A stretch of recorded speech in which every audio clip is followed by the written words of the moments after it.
Hello survivors! Today I'm coming to you with a new game that just came out recently, and that is called Noble Legacy. As you know, I'm a sucker for these kind of games, and thanks to the devs of Studio 369, nice, I was able to test the early access version for you and give you my honest first impression. We will talk about the good and the bad, so you know what you can expect when you get the game. First of all, what is Noble Legacy? It is a strategic city builder in medieval times, and its focus is on telling a story over crunching numbers. I mean, yes, you can crunch numbers as well, but looking to the roadmap for the rest of the year 2025, the interpersonal relationship, friendship, and cooperation are going to be the big factors in this game. I have played the tutorial that is available in the game for you here. And on stream, I also played the Sandbox mode that unlocks once you're through the tutorial. The tutorial, by the way, took me about 2.5 hours of playtime. But first, let's create our character, Tiny Tiia. She is tiny.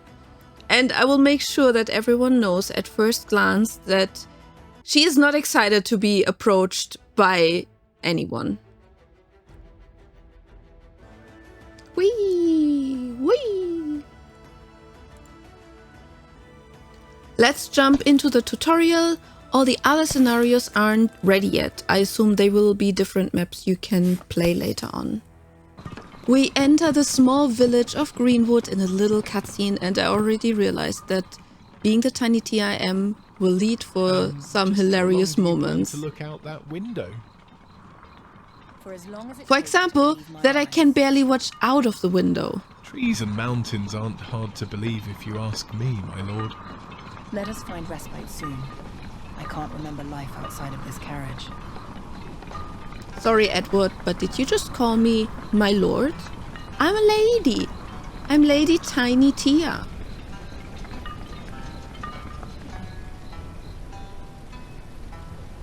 The Greenwood. Thrown out on the dirt path with Edward probably hiding behind a tree because, you know, it was a long journey. We're heading towards the little village of Greenwood, and I need to change my mouse sensitivity, by the way, it was a little bit too low. The trees are taller than I expected. The locals have asked for our aid in repairing their house of worship. But let us be quick. I've no desire to linger in this squalor. Be patient, Edward. I'd like to meet some of my people. The farm should be at the other end of this road. We should go and check on it. If you now feel that Edward is kind of a snob, you are correct. Edward is kind of a snob. And being this tiny definitely will have its issues in the future. Welcome to Greenwood, where the first thing we basically do is steal from the villagers, because I need a hatchet. I'm a lady, I need a hatchet. Now looking around, interacting with the different things in the village just to get familiar, I start talking to the different villagers. And there is not a lot to talk to them. I give them a thumbs up, I think at least.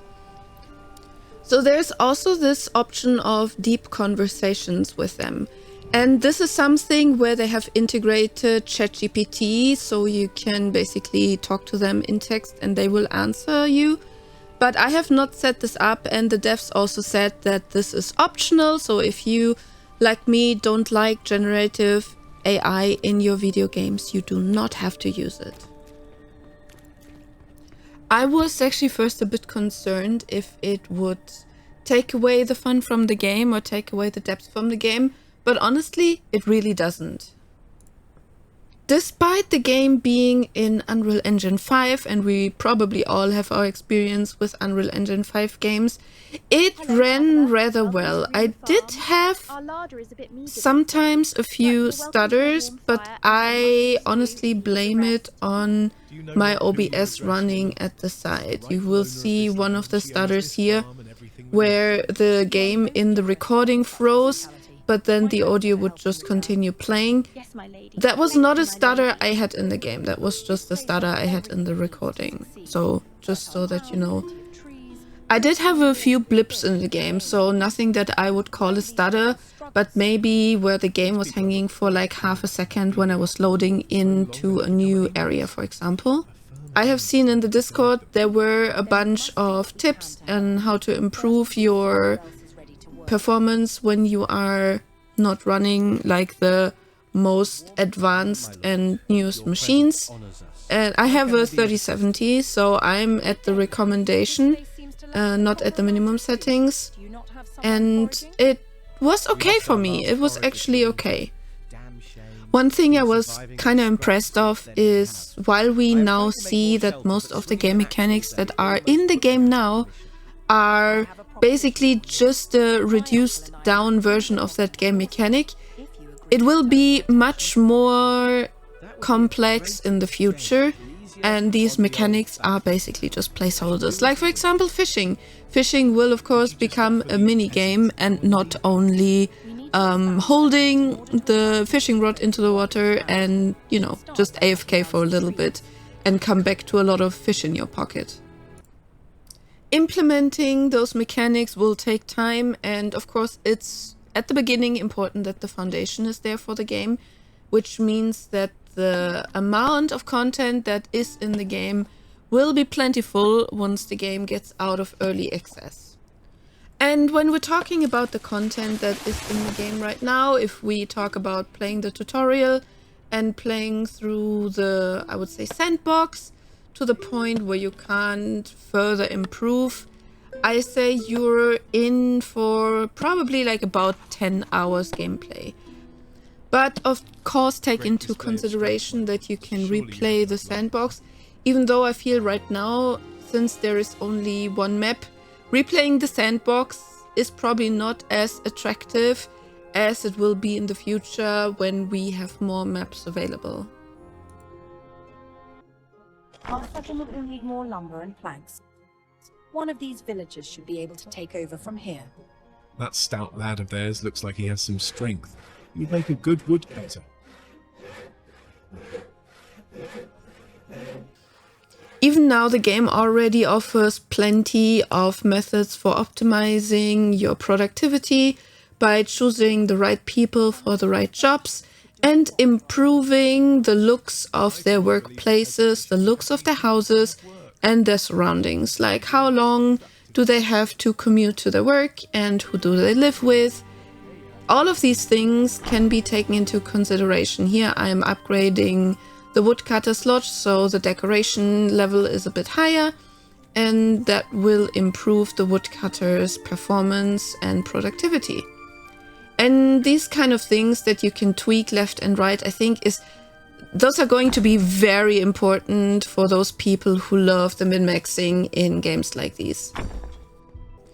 I feel like this game kind of successfully blends genres like survival game, colony builder, city builder, and even things, let's say, like Stardew Valley in the future, when it comes to relationships and friendships and your personal story. It combines this very effortless. But we need to take into consideration that this game is of course still in early access. And with early access comes the risk that the development might not go into the direction that you wanted it to go when you bought the game, but also the chance that it might even get better than you expected it. So early access is a little bit of a mixed bag of everything, and when you buy an early access game, that just means that you give trust to the developer that they develop the game they promised to develop for you.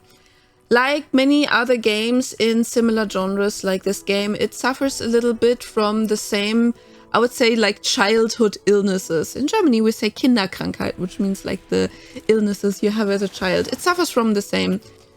And that can be stuff like the pathfinding of the AI is not considering every obstacle that's in the way, or things like the logic of their interaction does not really make sense, or you as a player, you feel like your villagers are not doing what you told them to do and they just do something else instead.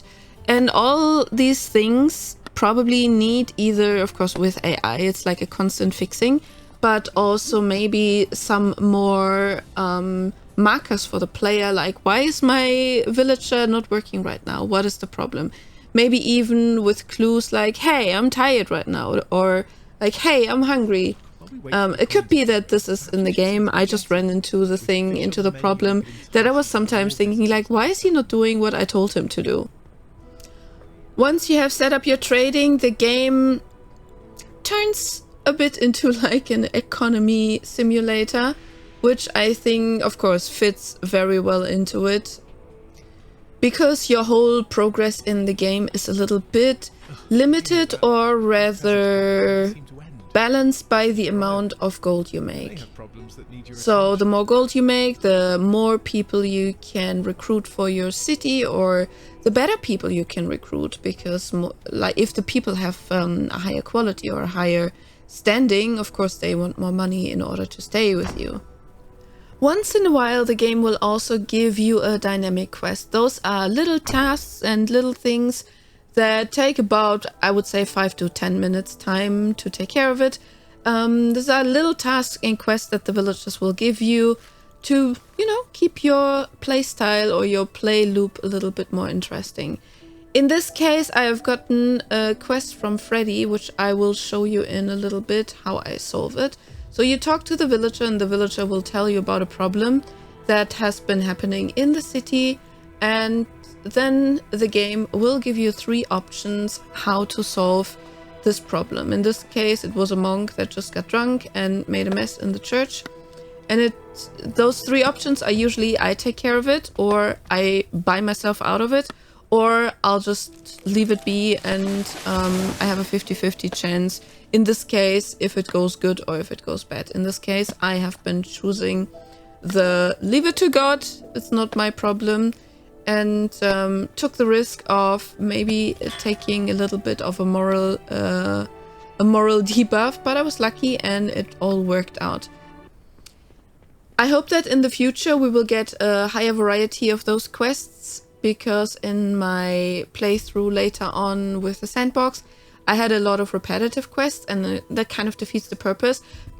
But I understand, of course, that in the state the game is in right now, like the development state, that these quests are just showcasing the mechanic, and therefore there are not that many in the game yet. And that is okay for me, because I expect them to add more variety in one of the next patches once the big things are out of the way. And, you know, do a little bit of tweaking, maybe even unique quests for unique villagers, because these also exist. One thing I really enjoyed, and I think this is where the game kind of differs a little bit from similar games in the genre, and that is how relaxed and cozy this game was. At all times, I had the feeling that not a lot of time had passed, but then it was like 3 hours later. So it is a game where you really can get lost in a good sense, and where you can just like, you know, do like just one more thing and then just one more thing, and suddenly it's the end of the day.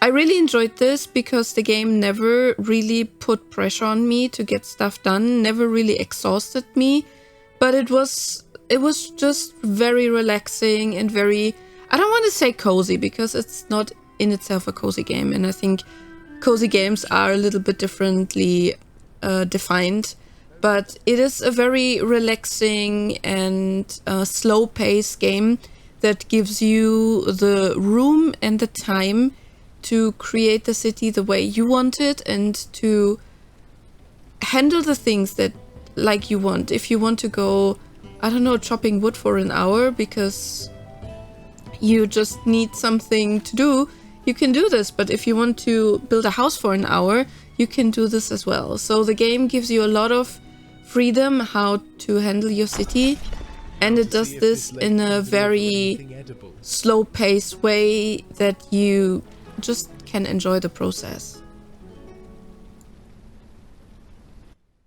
Well, we have a fishery, but I have better things to do with my time than stand around with a line and a net all day. We should see if we can convince one of these poor souls to move to our village and help catch fish. We have no more housing for another villager. We'll need to build another house. You know best, my lord. Perhaps we can use an existing schematic for this hut. You know how I hate to dawdle with the minutiae. Yes, talk about building. One thing I really enjoyed is the building mode.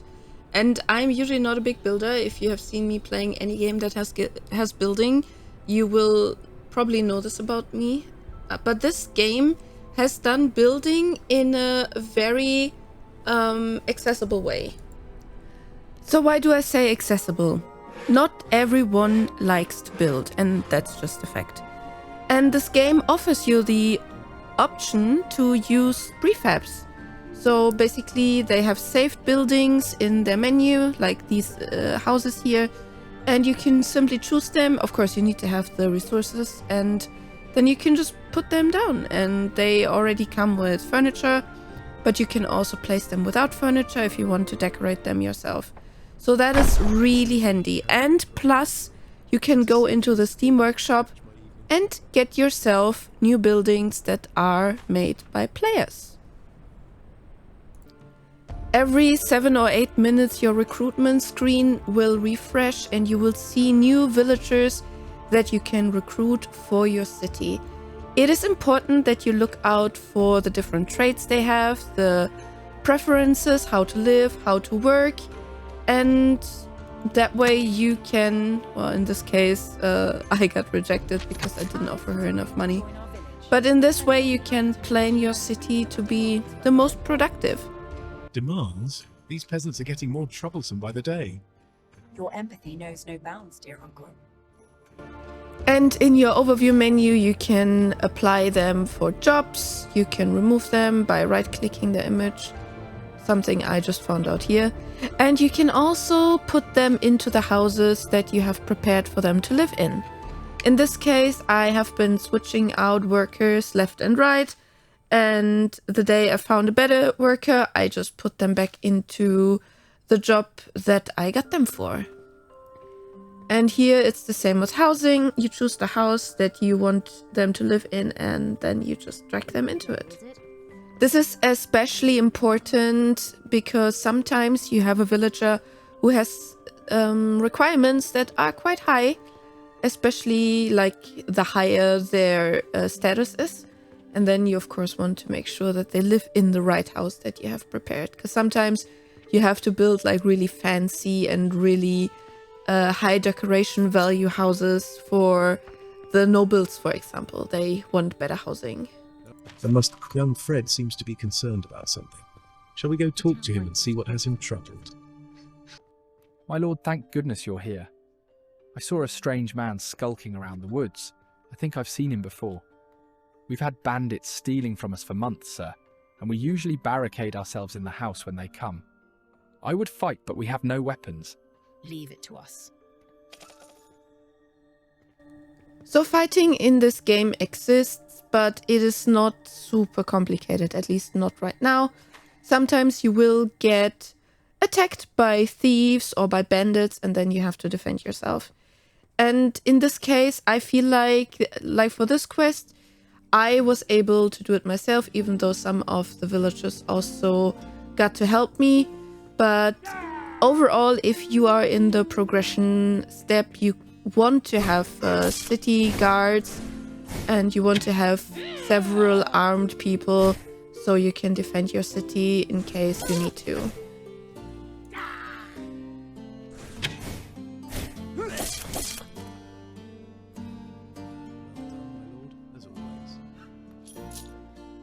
With deepest sincerity, thank you, my lord.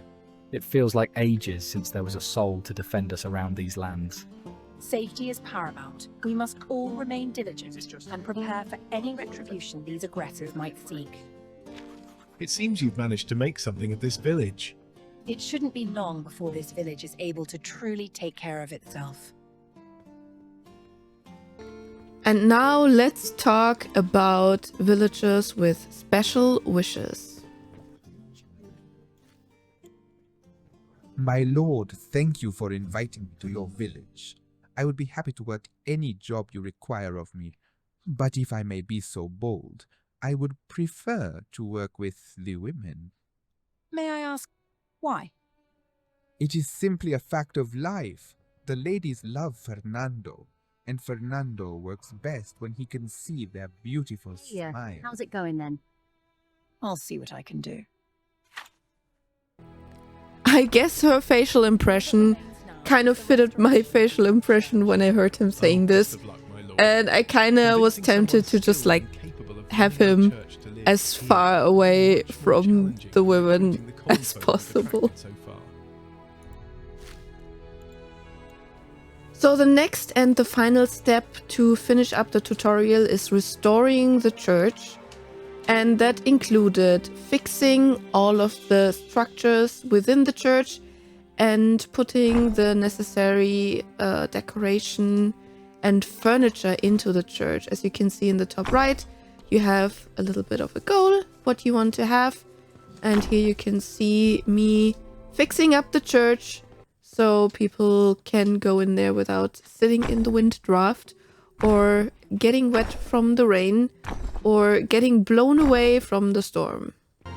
The church requires a little bit of a higher decoration score, so I'll make sure that I have enough furniture and enough decoration items in there. And also, it requires a high enough villager to actually work in the church, and they're kind of picky on where they want to live. So I made sure to build a new house so I can put all kind of nice decoration in there.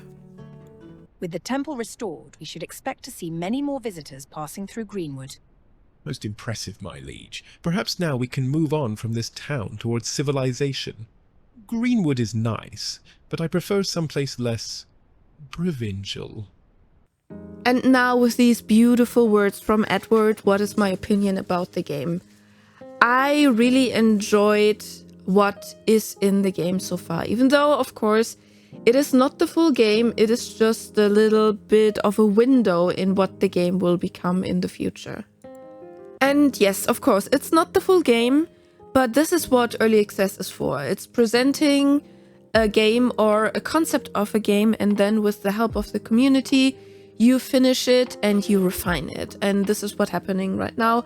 I have been in the Discord of Noble Legacy. I've been reading in the Discord.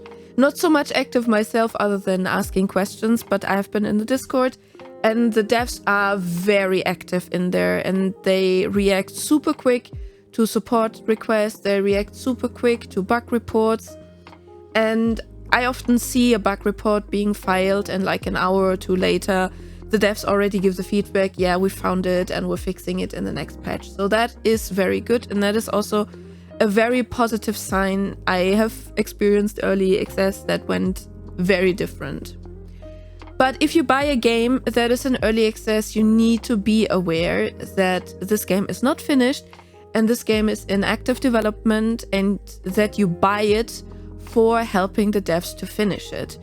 And if you agree or disagree with the early access concept, that is up to you. But I personally prefer the early access concept because it gives me as a player a say in how I would like the game to be, and it helps the developers to know what players really want. I personally think if you are not a fan of early access, wait it out. Wait until the game is finished. Of course, then it will be a little bit more expensive, because that is how early access goes. But wait it out and keep an eye on the development. And if you don't mind early access games, if you don't mind giving feedback to the developers and helping them actively to improve the game, then this game will be right up your alley. So it is absolutely right up my alley, and I'm very interested to see how it develops, how it will improve in the future. I hope the performance will be improved as well in the future, because Unreal Engine 5 is still not where I wish it would be. And I also hope that they will continue upgrading the engine with newer Unreal Engine 5 versions coming out, because also Epic Games is improving Unreal Engine, like especially performance-wise during the time.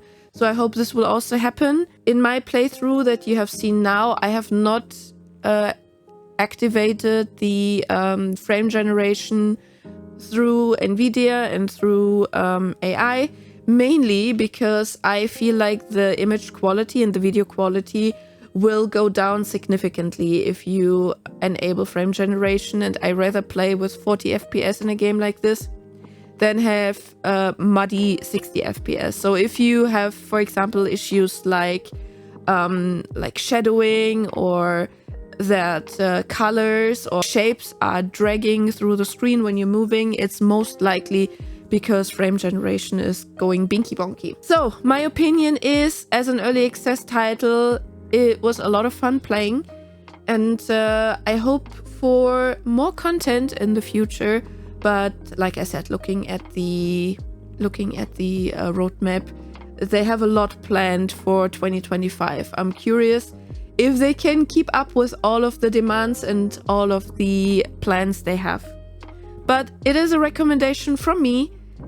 If you are into these kind of city builders and low-pace games that steal your time in the best way possible.